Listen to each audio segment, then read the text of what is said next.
Halo teman-teman semua, kita kembali lagi di segmen Dirtpedia. Buat teman-teman yang belum tahu, Dirtpedia ini adalah segmen di mana kita akan belajar bersama mengenai pengetahuan di dunia kendaraan 4x4. Ini adalah episode yang kedua, sementara di episode pertama kemarin kita udah sempat ngebahas tips saat sedang melakukan winching. Nanti kalian bisa cek ya.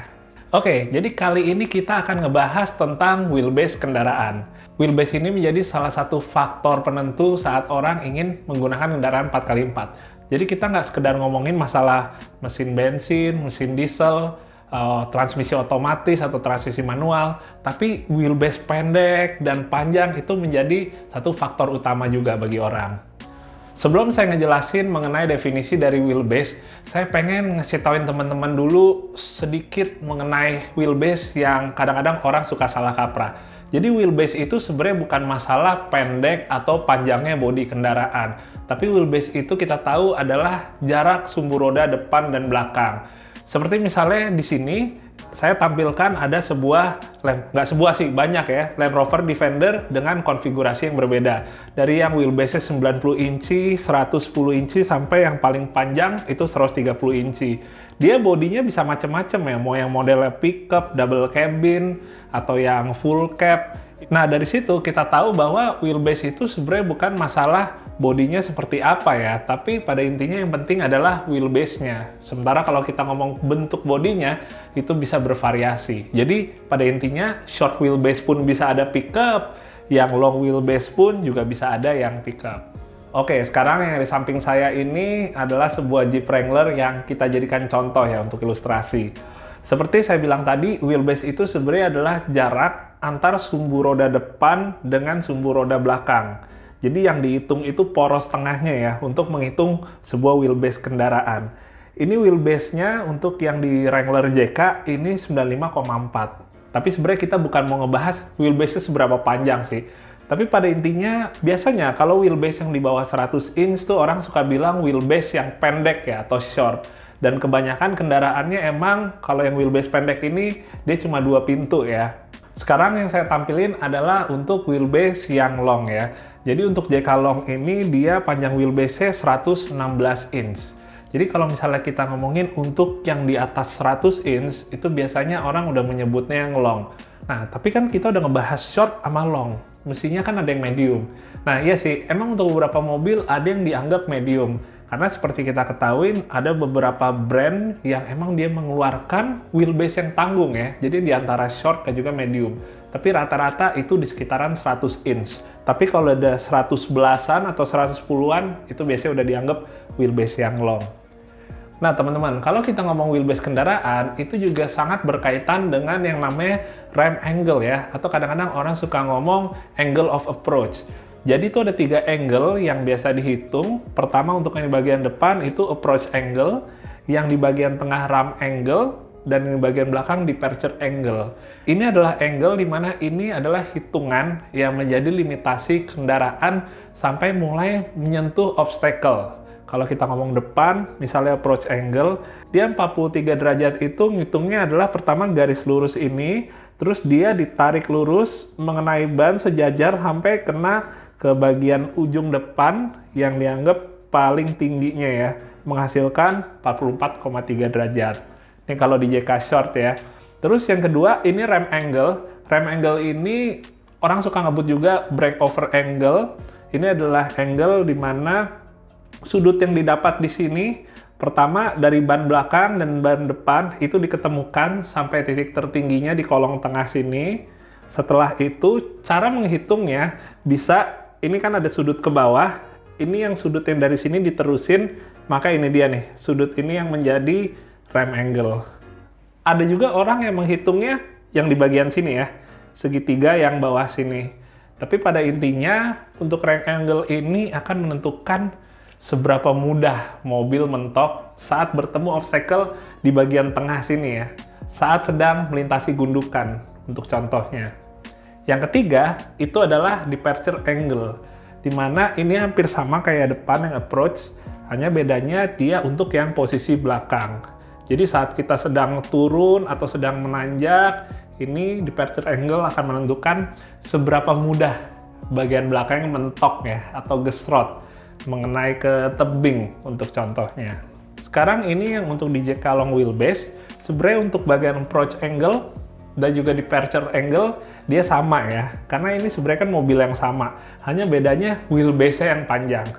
Kalau wheelbase-nya makin panjang, itu biasa rem angle-nya itu makin kecil, yang mana itu berarti untuk kemampuan off-road-nya berkurang.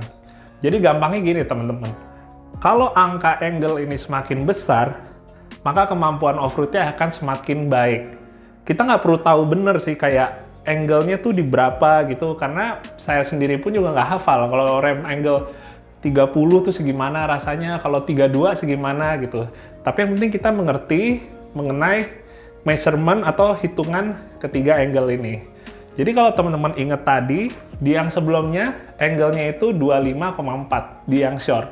Semakin wheelbase-nya panjang, dia rem angle-nya akan semakin kecil. Berarti kalau wheelbase panjang, itu akan lebih mudah lagi menyangkut di gundukan daripada pakai yang wheelbase pendek. Oke, ini sekarang ada video mengenai short wheelbase dan long wheelbase untuk dipakai saat off-road. Kita akan lihat visualnya. Ini untuk ukuran bannya sama dan untuk ketinggiannya juga sama ya, hanya beda di wheelbase. Pertama yang short dia ngelewatin gundukan. Saat ngelewatin gundukan dia aman, nggak mentok nih. Berarti rem angle-nya bagus. Nah, kalau yang wheelbase-nya panjang, begitu dia lewat gundukan, ternyata mentok di sini. Karena itu dia, rem angle-nya tuh lebih minim ya untuk yang long wheelbase ketimbang short. Untuk yang berikutnya kita lihat kalau misalnya dia nanjak. Ini untuk approach dan departure-nya aman dan dia bisa nanjak dengan aman ya. Dan kalau kita lihat untuk yang di short, dia nanti sama-sama approach dan departure-nya itu sama-sama aman. Tapi dia lebih mudah untuk ngejungkang ke belakang. Dan itu juga berpengaruh saat turunan ya. Intinya kalau yang short itu lebih mudah untuk ngangkat ataupun ngejungkel ke depan. Yaudah, kita langsung aja ngebahas untuk kelebihan dari masing-masing wheelbase. Pertama, kelebihan wheelbase pendek adalah bobot lebih ringan. Lebih ringan itu sebenarnya didapat bukan saja dari bodinya yang lebih compact, tapi juga sasisnya yang lebih pendek ya. Dan itu sangat bermanfaat banget saat kita sedang off-road. Ambil contoh saat melibas lumpur. Kalau bodinya lebih ringan, itu potensi untuk stuck-nya itu lebih sedikit ketimbang yang bobotnya berat. Yang kedua, handlingnya lebih gesit. Jadi kalau misalnya wheelbase-nya pendek, itu kita untuk manuvernya, untuk handlingnya itu jauh lebih gesit ya, jauh lebih luas. Dan kalau misalnya kita off-road di daerah yang sempit, kita untuk kayak belok-beloknya itu lebih gampang ya ketimbang kalau menggunakan yang wheelbase panjang. Yang ketiga, rem angle-nya lebih baik. Jadi seperti tadi saya bilang, rem angle itu kalau misalnya wheelbase semakin panjang, maka akan semakin buruk ya rem angle-nya. Tapi kalau misalnya wheelbase pendek, itu rem angle-nya itu lebih baik. Sehingga kalau misalnya kita melewati sebuah obstacle, gundukan misalnya di bagian tengahnya situ, biasanya wheelbase pendek itu akan lebih selamat ya, ketimbang yang menggunakan wheelbase panjang. Sekarang kita bahas kelebihan untuk yang wheelbase panjang. Pertama, kapasitas lebih besar. Pastinya ya, ini nggak cuma kita ngomongin untuk daya muat orangnya, tapi juga untuk barang. Mungkin kalau yang udah berkeluarga dan anak-anak banyak misalnya, pastinya yang wheelbase panjang lebih banyak manfaat ya, ketimbang pakai wheelbase yang pendek. Yang berikutnya, dan ini menjadi favorit saya, handling lebih stabil. Jadi kalau wheelbase panjang itu, kita nggak cuma ngomong di off-road, tapi juga kalau on-road, kendaraan harian, itu wheelbase panjang itu memang lebih stabil. Lebih nggak mudah untuk melintir, dan kalau di off-roadnya, dengan wheelbase yang lebih panjang, itu kita akan lebih terhindar dari yang namanya mudah terangkat ya untuk bannya. Jadi semakin pendek, itu begitu kita naik ke gundukan atau batu segala macem, itu lebih gampang ngangkat ya untuk di bagian belakang. Tapi kalau wheelbase panjang seperti ini, begitu depan udah ngangkat, belakang belum tentu ngangkat nih. Jadi memang lebih stabil, baik untuk on-road maupun untuk yang off-roadnya. Terus kalau misalnya ngomong di balap, juga ternyata wheelbase panjang tuh banyak kebantunya ya. Jadi untuk kita slidingnya itu, untuk sideway-nya, itu jauh lebih stabil kalau wheelbase-nya panjang ketimbang pakai wheelbase yang pendek. Dan yang ketiga, wheelbase panjang itu tidak mudah terbalik. Seperti contoh untuk misalnya tanjakan yang curam, itu nggak dengan mudah kepalanya keangkat terus ngejungkang ke belakang ya, atau misalnya lagi turunan. Kalau kita rem, di wheelbase pendek tuh belakangnya lebih gampang untuk mulai nungging gitu. Kalau wheelbase panjang tuh relatif lebih stabil. Dan ini berlaku juga nggak cuma untuk tanjakan atau turunan, tapi misalnya kita lewat bagian yang miring-miring gitu, potensi untuk bisa ngangkat terus terbalik di wheelbase yang panjang itu lebih kecil ketimbang pakai wheelbase yang pendek. Dan sekarang saya akan berbagi tips gimana sih caranya untuk memaksimalkan rem off angle kita. Pertama, pemilihan bumper yang sesuai. Jadi kalau kita udah upgrade bumper dengan yang aftermarket, itu biasanya semakin tonggos ya, atau semakin maju di bagian depan. Dengan gitu, approach angle kita akan semakin berkurang. Seperti contohnya di mobil ini Land Cruiser-nya itu udah pakai bumper yang modelnya bull bar gini ya. Dia akan membuat lebih mudah untuk terkena ke bagian gundukan di depan gitu. Ya memang kalau udah model kayak gini sih jarang ya kita mainnya yang ekstrim, karena ini style-nya lebih style untuk yang overland gitu yang memang nggak terlalu ekstrim sekali. Tapi kalau kita menggunakannya untuk yang ekstrim, lebih baik kita menggunakan bumpernya yang lebih mundur ke belakang. Misalnya bumper asli yang dipotong terus diganti dengan bumper pipa. Lalu juga untuk winch-nya sebisa mungkin jangan terlalu nongol ke depan, karena yang ada nanti mentok ke bagian gundukan yang depan. Jadi kita bisa misalnya mundurin ke belakang, persis ngumpet di belakang bumper ya. Itu juga menjadi salah satu alternatif yang oke juga. Tips yang kedua sebenarnya masih berkaitan dengan aksesoris, yaitu relokasi ban serep dan juga tow bar. Kalau misalnya di mobil ini emang ban serepnya dia nggak ada di belakang sini, tapi kalau misalnya teman-teman pakai yang ban serep di belakang ini, sebenarnya itu juga berpotensi untuk menambah departure angle ya. Walaupun sebenarnya dia nggak benar-benar langsung dianggap sebagai departure angle karena posisinya tinggi. Tapi tetap saat kita turun dari ceruk gitu, itu potensi terkenanya ban serep di bagian bawah itu lebih besar. Mungkin alternatifnya bisa ditaruh ke dalam gitu. Yang pasti kalau masih posisi standar di bawah sini, itu sebenarnya juga cukup mengganggu untuk departure angle kita, terutama saat terkena gundukan-gundukan yang lumayan tinggi ya. Jadi pada intinya ban serep kalau misalnya bisa di dalam. Ataupun kalau posisinya di belakang sini agak tinggian ya, jangan terlalu rendah ke bawah.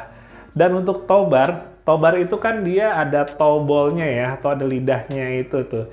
Kalau memang kita lagi nggak pakai, sebaiknya saat off-road dilepas saja. Karena tow ball itu juga berpotensi untuk bikin nahan di bagian belakang ini saat kita sedang off-road. Dan untuk tow bar-nya sendiri, ini kalau bisa desainnya itu jangan yang benar-benar sampai nekuk ke bagian bawah bumper ya. Karena bagian lidah yang ke bawahnya itu yang suka kena ke gundukan tanah ataupun bebatuan. Dan tips yang terakhir, dan ini sebenarnya yang paling banyak dilakukan adalah untuk upgrade ban dan juga suspensi. Jadi pada intinya, kalau ban kita semakin besar dan juga suspensi kita semakin tinggi, itu maka untuk angle-nya baik yang approach, departure, ataupun yang ram angle-nya itu akan semakin baik. Tapi jangan lupa ya, pastinya settingannya mesti benar juga. Percuma kalau angle-nya udah semakin bagus, angkanya, tapi mobil kita malah jadi limbung ya dan mudah terbalik. Semoga itu semua bisa ngebantu teman-teman untuk membuat mobilnya angle lebih baik dan bisa menentukan wheelbase mana yang cocok untuk kalian. Oke teman-teman, sekian dulu untuk Derpedia yang episode kedua. Terima kasih yang udah nonton, semoga video ini bisa bermanfaat untuk kalian semua. Sampai ketemu di video Derpedia yang berikutnya. Dadah!